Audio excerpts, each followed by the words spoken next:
Under the cover of darkness, British troops in Afghanistan launched their biggest offensive of the summer against the Taliban.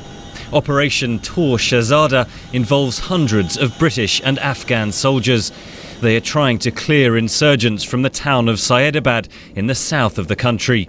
Coalition forces say it's a stronghold for the Taliban, where they make many of the improvised explosive devices that are a daily hazard here for troops and local Afghans. The guys are building up positions now, just in case the insurgents do decide to attack. We're also preparing stores such as rations and water, so we can obviously keep ourselves sustained.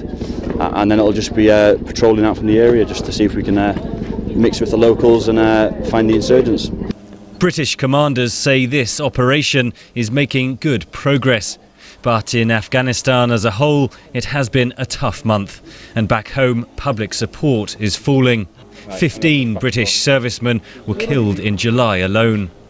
It comes as British Prime Minister David Cameron hosts the Pakistani president amid an ongoing diplomatic dispute.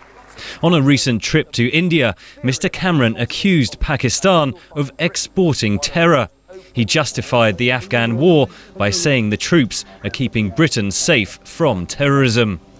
But Professor Malcolm Chalmers of the Royal United Services Institute says the public is not buying his reasoning. Both the previous government and this government have tried to do so by making this chain of terror argument that we need to be in Afghanistan to prevent Al-Qaeda moving from Pakistan back into Afghanistan because that may lead to future terrorist attacks on the Strait of London. And it's such a complicated and several staged argument that it basically isn't believable by most people in this country. The British are not alone in having doubts.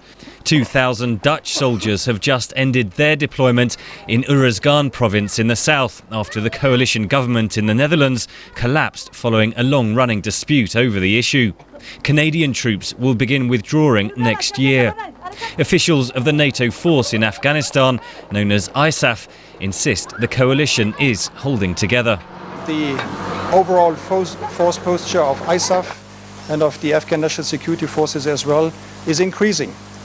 So we do have the necessary force posture, we do have still the necessary capabilities of all sorts. Even if troop numbers hold up, Professor Malcolm Chalmers says future public support for the mission depends on progress on the ground. If we get to summer 2011 and people don't believe that we've made real progress, then I don't think there's an appetite here. I don't think there's an appetite actually in the United States. We're saying, well, let's have another go and another go and another go. And just like in Vietnam, you can get then a very rapid erosion of public confidence. Commanders in Afghanistan hope operations like Tor Shahzada deliver tangible results. But analysts warn it will take major progress on the ground to counter the weight of public opinion, both in Britain and other NATO countries, that this is an unwinnable war. Henry Ridgwell for VOA News, London.